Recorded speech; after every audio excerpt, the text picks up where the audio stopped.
आप सभी लोगों का मेरे YouTube चैनल पर बहुत बहुत स्वागत है।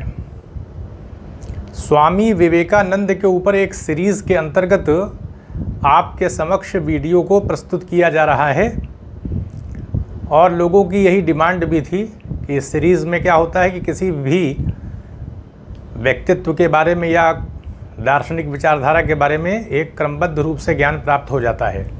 स्वामी विवेकानंद बहुत बड़े विचारक हैं, किसी भी चीज़ को सरल रूप में रखते हैं।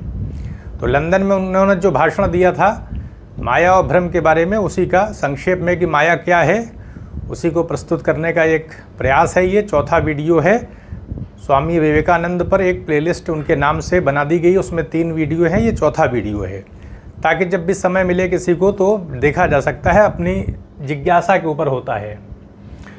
तो स्वामी विवेकानंद माया के संबंध में बता रहे हैं कि माया को प्रारंभ में अगर वेदों में देखा जाए तो भ्रम के तौर पर लिया गया है। अब भ्रम क्या होता है? भ्रम का मतलब ये है कि उसको मिथ्या बता दिया गया। जैसे रस्सी में हम सांप देखते हैं तो वो मिथ्या है, वहाँ सांप है नहीं, सिर्फ दिखता है वहाँ पर सांप, इसी को मिथ्या कहते हैं। अगर सांप वहाँ पर हो, रस्सी ना हो, सांप ही हो तो वो मिथ्या ज्ञान नहीं है, तो वास्तविक ज्ञान है। यथार्थ यानी जैसी जो चीज़ है वैसे ही उसका ज्ञान होना, इसी को यथार्थ ज्ञान कहते हैं। रहती रस्सी है, हम देखते हैं सांप, इसको भ्रम कहा गया है। इसका अर्थ ये है कि हमारा मन कुछ का कुछ देखता है। माया को इसी रूप में प्रारंभ में वेदों के अंदर भ्रम के तौर पर चित्रित किया गया, बताया गया कि माया भ्रम की तरह है, हमको कुछ का कुछ दिखा देती है, एक शक्ति है ये ब्रह्म की, यानी ब्रह्म की एक शक्ति है। तो इस आधार पर स्वामी विवेकानंद बताते हैं कि माया के बारे में ऐसा नहीं, बाद में विचारधारा बदली। माया जो है वो सत्य असत्य का मिश्रित रूप है। संसार की कोई भी वस्तु हमेशा के लिए नहीं रहती, और हम अपने अनुभव से भी देखते हैं कि चीज़ें उत्पन्न होती हैं और समाप्त हो जाती हैं, मिट जाती हैं। हम किसी भी चीज़ को हमेशा के लिए सत्य नहीं कह सकते। कोई भी चीज़ हो वो उत्पन्न होती है, नष्ट हो जाती है। हमेशा के लिए किसी चीज़ के सत्य होने का मतलब है कि कोई भी परिवर्तन उस वस्तु में नहीं होगा। हर प्रकार के समय यानी कालखंड जो तीनों प्रकार के हैं, वर्तमान काल, भूतकाल, भविष्यकाल, सब में वस्तु एक जैसी रहनी चाहिए। लेकिन संसार में कोई भी चीज़ या वस्तु ऐसी नहीं होती है। तो इस आधार पर बताते हैं किसी वस्तु को सत्य नहीं कहा जा सकता। यानी सत्य का मतलब है जो हमेशा के लिए रहे, कभी बदले नहीं, वही सत्य है। और संसार की कोई भी वस्तु असत्य भी नहीं है। असत्य का अर्थ ये कि किसी चीज़ की प्रतीति न होना, कोई चीज़ दिखाई न पड़ना, ऐसा भी नहीं है। क्योंकि चीज़ें हमको प्रतीत हो रही हैं, हमको दिखती हैं, उसका ज्ञान होता है। तो इस आधार पर वस्तुएं असत्य भी तो नहीं है, उनकी प्रतीति हो रही है, उनको हम अपनी आँखों से, इंद्रियों से देख रहे हैं, तो कैसे किसी चीज़ का इनकार कर देंगे? इस आधार पर चीज़ें असत्य भी नहीं हैं, यानी उनकी सत्ता है लेकिन हमेशा के लिए नहीं है, मिट भी जाती है। तो इसलिए सत्य और असत्य का मिश्रण माया को बताते हैं स्वामी विवेकानंद। बता देते हैं माया क्या है। माया के बारे में बता रहे हैं कि मनुष्यों, ये लोगों को ये जान लेना चाहिए कि माया ही प्रकृति है और उसका शासक महेश्वर है। महेश्वर इन महा ईश्वर जब संधि करेंगे, उसके शासक को महेश्वर उन्होंने कहा है, यानी वही ब्रह्म जो है उसका शासक है। माया उसी की शक्ति है और ये जो प्रकृति है इसी को माया के रूप में उन्होंने बताया है।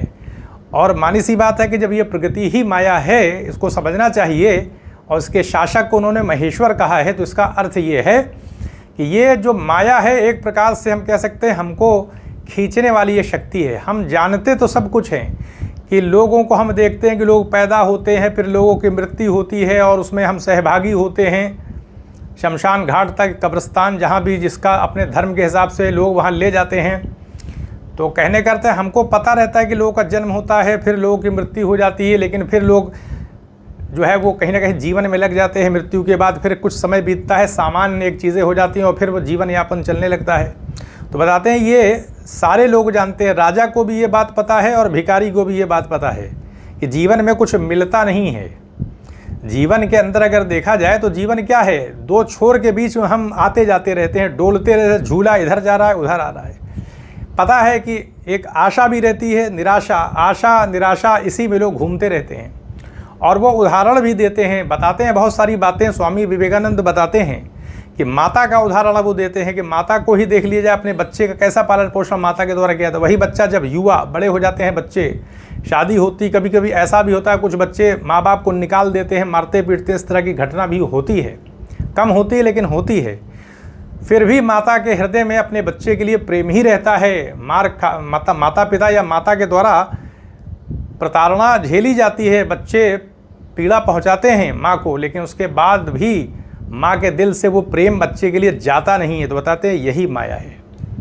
यानी माया जो है वो कहीं ना कहीं हमको खींचे रखती है, बांधे रखती है, संसार में लगाए रखती है। सब कुछ हम जानते हैं फिर भी लगे रहते हैं, उसी में हमारा जीवन चलता रहता है। तो इसलिए श्वेताश्वतर उपनिषद में आया है, उन्होंने उदाहरण दिया है इसका कि प्रकृति ही माया है और उसके शासक को महेश्वर कहते हैं। ये उल्लेख आपको श्वेताश्वतर उपनिषद में देखने को मिलेगा। फिर माया के संबंध में बौद्धों के विज्ञानवाद में और यथार्थवाद में बताते हैं कि माया को समझने में लोगों ने भूल कर दिया। कुछ लोग यथार्थवादी हैं, कुछ लोग विज्ञानवादी हैं। विज्ञानवाद के अंतर्गत बताया जाता है कि मन जो होता है वही चीज़ों को निर्मित कर देता है। बौद्ध दर्शन में एक आलय विज्ञान माना गया है। आलय का विज्ञान ऐसे समझ लें जैसे हम ज़मीन से पानी निकालते हैं, पंप के ज़रिए पानी निकाला जाता है, हैंड पंप होता है। तो जो अथाह जल का स्रोत ज़मीन के अंदर है उसको आलय विज्ञान समझ लें हम। विभिन्न प्रकार के अनुभव जो हमको होते हैं उसका बीज रूप हम कह सकते हैं, भंडार है आलय विज्ञान। जैसे जल का स्रोत ज़मीन के अंदर फैला हुआ होता है और हम पंप के ज़रिए उसको बाहर निकालते रहते हैं। तो बताने का प्रयास करते हैं कि विज्ञानवाद के अंदर आलय विज्ञान जो है वो हमारे मन के अंदर विभिन्न प्रकार के अनुभवों का एक संग्रहित रूप है, ढेर है। और उसी से जैसे हम पंप से पानी निकालते हैं वैसे ही मन प्रवृत्ति विज्ञान के तौर पर अलग अलग चीज़ों को प्रकट कर देता है। पर्वत के रूप में, चांद के रूप में, सूरज के रूप, तमाम संसार की वस्तुएं उसी आलय विज्ञान से प्रवृत्ति विज्ञान के तौर पर मन के द्वारा प्रकट कर दी जाती हैं और हमें तरह तरह के नाम रूप ये सारी पूरा संसार दिखने लगता है। बाहर कोई सत्ता नहीं, सत्ता मन के अंदर है, मन ही पैदा करता है। आलय विज्ञान से प्रवृत्ति विज्ञान के रूप में अलग अलग चीज़ों को मन निर्मित कर देता है। अब ये मन जानेगा कैसे, हमको ज्ञान कैसे होगा? तो मन की एक शक्ति है विचार।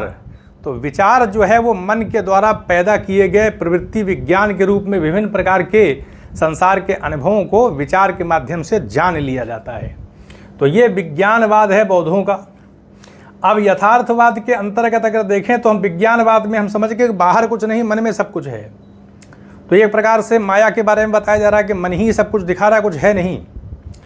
यथार्थवाद के अंदर पहाड़ जैसा बाहर है वैसा ही है, उसकी ठोस रूप में सत्ता है। यथार्थवाद यानी बाहर की वस्तुओं की सत्ता है, इस रूप में यथार्थवादी सिद्धांत दिखाई पड़ता है। जबकि अगर हम देखें वेदांत दर्शन के अंदर स्वामी विवेकानंद बताने का प्रयास करते हैं कि अगर हम जगत के बारे में, प्रकृति के बारे में देखेंगे तो प्रकृति ही माया है, उसकी दोनों प्रकार की शक्ति है, यानी सत और असत दोनों का मिश्रण है वो माया। इस प्रकार से हम उसको न तो सत कह सकते हैं, प्रकृति जो है वो निरपेक्ष नहीं होती है, सापेक्ष होती है। सापेक्ष का मतलब क्या है? रिलेटिव हो जाना। निरपेक्ष जो होगी, जो चीज़ होगी वो इंद्रियों की पकड़ में नहीं आ पाएगी। यानी इंद्रियों के पकड़ में ना आने का मतलब है कि हम आंखों से देख नहीं सकते निरपेक्ष सत्ता को। सत्ता जो हम देख रहे हैं वो सापेक्ष है, रिलेटिव है। कैसे रिलेटिव है? जैसे हमारे देखने की एक शक्ति हमको जितनी मिली है हम उतना ही जगत को देखेंगे। बाकी और जीव जंतु हमसे ज़्यादा देखते हैं, कुछ रात में देखते हैं। उसी तरह सुनने का मामला है, चमगादड़ के द्वारा बहुत सारी ध्वनि को पकड़ा जाता है जो हम नहीं सुन पाते हैं ऐसी। तो कीट हैं बहुत सारे ऐसे, तो बहुत सारे जंतु ऐसे हैं जो ध्वनि तरंगों के मामले में हमसे बहुत श्रेष्ठ हैं। हमारा कान उस प्रकार की ध्वनि को पकड़ नहीं पाता है। रंग का मामला है तो हम कुछ सीमित रंग ही देख पाते हैं। तो जगत सापेक्ष इसलिए हो जाता है कि हमारी शक्ति के हिसाब से ही ये जगत रहता है। अगर हमारी इंद्रियों की शक्ति को बढ़ा दिया जाए या इंद्रियों की संख्या को बढ़ा दिया जाए, 5 आँख नाक कान जो भी हमारी इंद्रियां उसको बढ़ा दिया जाए तो जगत का कुछ हो सकता है और एक्स्ट्रा हमको ज्ञान प्राप्त होने लगे। तो जगत इसलिए हमारी शक्ति के हिसाब से हमको दिखाई पड़ता है ये, और जबकि जीव जंतुओं को उनकी शक्ति के हिसाब से दिखाई पड़ता है, सुनते देखते हैं वो। इस आधार पर जगत सापेक्ष रहता है, उसकी वास्तविकता हमारे सामने प्रकट नहीं हो पाती है। इसीलिए बताया है कि जगत क्या है? वो सत असत का मिश्रण है, एक प्रकार से सापेक्ष है वो। यानी हमारी इंद्रियों की शक्ति के हिसाब से ही हम देखेंगे, जैसी हमको मिली हुई है। हर जीव जंतु के मामले में यही बात है।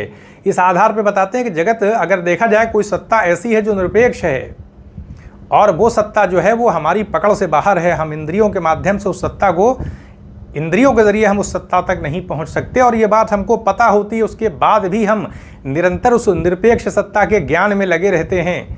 ज्ञान में भी विरोध दिखाई पड़ता है। हमको पता है कि हम अपनी इंद्रियों की सीमा का उल्लंघन नहीं कर सकते, उससे बाहर जाकर के हम नहीं जान सकते, लेकिन फिर भी हम ज्ञान प्राप्त करते ही चले जाते हैं, रुकते नहीं हैं, क्योंकि जीवन में विरोधाभास दिखाई पड़ता है। हमको पता भी रहता है कि मृत्यु सत्य है, लेकिन फिर भी हम संसार में जीवन जीते हैं, लगे रहते हैं, धन संपदा अर्जित करते हैं, लोभ लालच तृष्णा इसमें फंसे रहते हैं, बहुत सारा अपराध भी करते हैं, लोगों के साथ धोखा भी कर देते हैं, विश्वासघात कर देते हैं, तोड़ देते हैं, सच्चाई पर खरे नहीं उतरते, अपनी बात वादे के सच्चे नहीं रह पाते हैं। बहुत सारी विकृति दिखाई पड़ती है, लेकिन पता हमको सब रहता है एक दिन मरना है, लेकिन फिर भी हम सब कुछ करते रहते हैं। तो कौन सी शक्ति हमको लगाए हुए संसार में? अनैतिक कर्म भी हम कर रहे हैं, नैतिक कर्म जो लोग करते हैं वो नैतिक कर्म कर रहे हैं, लेकिन जो लोग अनैतिक गलत काम कर रहे हैं, तो धन संपदा अर्जित करने के लिए जैसे भी कर रहे हों, पता उनको भी है कि मरना है, जीवन समाप्त होना है। और स्वामी विवेकानंद बताते भी हैं कि अगर हम सौंदर्य का लक्ष्य देखें, जीवन का लक्ष्य देखें, धर्म का लक्ष्य देखें, किसी का भी लक्ष्य देखें, तो मृत्यु ही सबका लक्ष्य है। मरना ही होगा, मरना ही सत्य है, लेकिन फिर भी हम जीवन कहीं ना कहीं जीते हैं, और यही माया है कि सब कुछ जानते हुए भी, राजा को भी पता है, भिक्षुक को भी पता है, लेकिन फिर भी जीवन में हम लगे हुए हैं, तो ये माया ही तो है। तो इसलिए निरपेक्ष और सापेक्ष अपने लेक्चर में वो बताते हैं वो कि उस निरपेक्ष सत्ता को हम पकड़ तो नहीं पाते हैं, लेकिन पकड़ने का पूरा प्रयास करते हैं, जबकि हमारी अपनी शक्ति के हिसाब से जगत सापेक्ष रिलेटिव होता है। जितनी हमारी इंद्रियों की शक्ति उसी हिसाब से हम जान सकते हैं। तो बताते हैं कि सत असत का मिश्रण जो है, ये पूरा जगत इसी प्रकार का दिखाई पड़ता है। और बताने का प्रयास करते हैं कि अगर हम अपने जीवन को देखें, तो हमें जीवन में ज़्यादा अधिकतर कुछ लोगों के अंदर ऐसी प्रवृत्ति होती है, ज़्यादा स्वार्थ यानी स्वार्थी होते हैं, अपने हितों को प्राथमिकता देते हैं, वो दूसरों का अहित हो जाए। कुछ लोग ऐसे होते हैं कि अहित भी करके अपना हित कर लेते हैं, कुछ ऐसे भी लोग हैं। दूसरों का रास्ता रुक जाए, हमारा आगे प्रशस्त हो जाए, खुल जाए दरवाज़ा, इसका प्रयास भी कुछ लोग करते हैं, सब नहीं करते, लेकिन हर प्रकार के लोग हैं। बड़े से बड़े विश्वासघात का सामना समाज में देखा गया है, लोगों ने देखा है किस तरह से विश्वासघात होता है। तो इस आधार पर बताते हैं कि यानी स्वार्थीपन जो होता है, स्वार्थता जो है, कहीं स्वार्थ का जो पक्ष है वो मनुष्य के अंदर है। और एक शक्ति जो अपार्थिव है, यानी इस पृथ्वी से उसका संबंध नहीं है, अगर देखा जाए, वो निरपेक्ष सत्ता हम समझ ले बताने का प्रयास करते हैं कि ऐसी शक्ति है, हमको निस्वार्थ के ऊपर कहीं ना कहीं लगाने का भी प्रयास करती है, हमारे मन के अंदर विचार डालती है कि निस्वार्थ होना चाहिए। लेकिन अधिकतर मामले में स्वामी विवेकानंद बताते हैं कि लोग स्वार्थ की शक्ति से कहीं ना कहीं प्रेरित रहते हैं, यानी जो स्वार्थ की एक शक्ति है वो लोगों के व्यक्तित्व में ज़्यादा प्रबलता से, प्रबल रूप में मौजूद है, उपस्थित है। और कहीं ना कहीं हम अपने स्वार्थ को किसी न किसी रूप में पुष्ट करने की, उसको सफल करने की कोशिश करते हैं, प्रयास करते रहते हैं लगातार। इसीलिए हमें तरह तरह का धोखा दिखाई पड़ता है समाज के अंदर। तो इसलिए बताते हैं वो कि एक शक्ति ऐसी है जो ये भी डालती है हमारे मन के अंदर कि हमें पर कल्याण के लिए प्रेरित होना चाहिए, निस्वार्थ होकर के, अपना कोई स्वार्थ न रख करके दूसरों की सेवा भाव को अपनाते हुए हम लोगों के कल्याण में लगे, लोगों की सहायता करें, इस प्रकार की भावना भी आती है। तो ये दोनों विरोधाभासी पक्ष ही तो दिखाते हैं वो। माया के अंदर दोनों बातें रहती हैं, सकारात्मक नकारात्मक दोनों पक्ष चलते रहते हैं। तो बताते हैं कि अगर हम बालकों को देखें, जो बालक होते हैं वो ज़्यादा आशावादी होते हैं, जब युवा हो जाते हैं तो और ज़्यादा आशावादी पक्ष उनके अंदर प्रबल हो जाता है। अगर हम युवाओं के सामने मृत्यु के बारे में बात करने लगे, पतन के बारे में बात करने लगे, अधोगति के बारे में बात करने लगे, तो कभी भी उसको सुनना नहीं चाहेंगे। वो चीज़ें उनको उस समय अट्रैक्ट नहीं कर सकती हैं कि मौत की बात उस समय, जबकि वो युवा है तो उनके अंदर एक शक्ति है, ऊर्जा है, तो आगे बढ़ने के बारे में सोचेंगे, ना कि उनके पतन के बारे में अगर विचार किया जाएगा तो उसको स्किप करके वो आगे बढ़ सकते हैं, वो उसको सुनना नहीं चाहते। इसलिए मृत्यु, पराजय, अधोगति के बारे में युवा लोग कभी भी बात नहीं करते हैं। फिर जब बुढ़ापा आ जाता है तब वही युवा जो लोग होते हैं जब बुढ़ापे में चले जाते हैं तो उनको जीवन ध्वंस मात्र लगने लगता है, कष्टकर लगने लगता है और मृत्यु को मांगने लगते हैं। निराशा में पूरी तरीके से निराशा के गर्त में, गड्ढे में चले जाते हैं।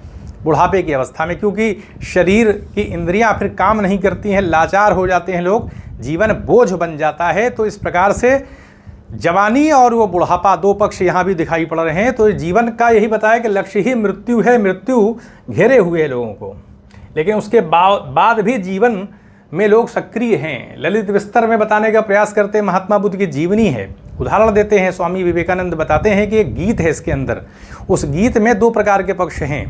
जो अमीर लोग हैं, धनी लोग हैं, उनसे अगर कहा जाए कि अभाव, गरीबी, तो इस तरह की बातें वो सुनते नहीं हैं। उनको वो ये बताते हैं कि हमारे पास कहाँ गरीबी है, अभाव है, इतना सब पूरा इतना बड़ा मकान है मेरे पास, कार है, बंगले, सारी चीज़ें हैं, धन संपदा है, मेरे पास किसी चीज़ की कमी नहीं। इस तरह की बातें ना करें, अभाव और गरीबी की बातें करने की आवश्यकता नहीं है, मुझे तो सब कुछ उपलब्ध है जीवन में। और गरीब से अगर कहा जाए, लोग जो निर्धन हैं उनसे अगर ये बात बताई जाए कि जीवन में बड़ी उमंग है, बड़ा मतलब हर प्रकार से संपन्नता जीवन में दिखाई पड़ती, कोई अभाव तो इस संसार में है नहीं है, तो वो इसको सुनना नहीं चाहते। बताते हैं जीवन में सब निराशा ही निराशा है, कहाँ है जीवन, किसी तरह हम जी रहे हैं, बस मिला है तो जी रहे हैं, लेकिन ये जीवन जो है वो सही नहीं है, यहाँ पर अभाव ज़्यादा है, दुख ज़्यादा है। तो निराशावाद वहाँ पर गरीबों में ज़्यादा दिखाई पड़ेगा, क्योंकि वह वैसे धन नहीं है। तो इस प्रकार से बताने का प्रयास करते हैं कि राजा की स्थिति भी अलग है और गरीब की स्थिति भाव में अलग अलग है। एक जगह आशावादिता है बहुत प्रबल रूप में, एक निराशावादिता की स्थिति भी, निराशावाद भी है। तो आशावाद और निराशावाद, इसमें लोग झूलते रहते हैं और जीवन इसी तरह चलता रहता है। अगर हम जीवन का लक्ष्य देखें, सौंदर्य का लक्ष्य देखें, ऐश्वर्य का, शक्ति का, धर्म का अगर हम लक्ष्य देखें, तो जीवन भी मृत्यु की तरफ चल रहा है। सौंदर्य में क्या होता है, एक फूल खिल जाता है, मिट जाता है, उसके बाद वो पूरी तरह से खिलता है, उसके बाद नष्ट हो जाता है। तो सौंदर्य भी मिट जाता है, ऐश्वर्य भी अपनी ऊंचाई पहुंच के मिटता है, शक्ति भी एक पराकाष्ठा पहुंच जाती है, पतन हो जाता है।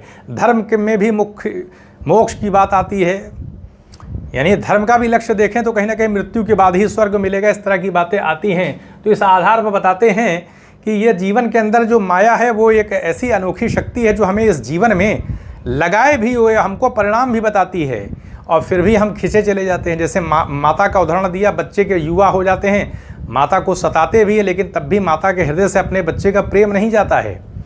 तो जो शक्ति खींचे हुए हृदय को बांधे हुए है, लगाए हुए है, तो वो कौन सी शक्ति बताते हैं, वही है माया। तो इस प्रकार से बताने का प्रयास करते हैं कि माया ही प्रकृति है, यानी जो प्रकृति है उसी को उन्होंने माया बताया है, और बताया उसके शासक को महेश्वर कहते हैं। यानी पूरी सृष्टि को कोई एक सत्ता वही उसको चला रही है, वही जीवन में सौंदर्य को भी उत्पन्न करती है, वही मृत्यु को भी उत्पन्न कर रही है, उत्थान भी उसी के द्वारा पैदा किया जाता है, पतन भी लाया जाता है। और ये मिश्रित रूप में, सत असत के मिश्रित रूप में ये संसार को हम देख रहे हैं, इसको जी रहे हैं, सब कुछ जानते हुए भी। तो ये उनका लेक्चर था जो लंदन में उन्होंने दिया था। तो एक सीरीज़ के अंतर्गत आपके सामने रखने का प्रयास है, तो यहीं पर अनुमति दें। चैनल को सब्सक्राइब भी करें, शेयर भी करें। आप सभी लोगों का बहुत बहुत धन्यवाद।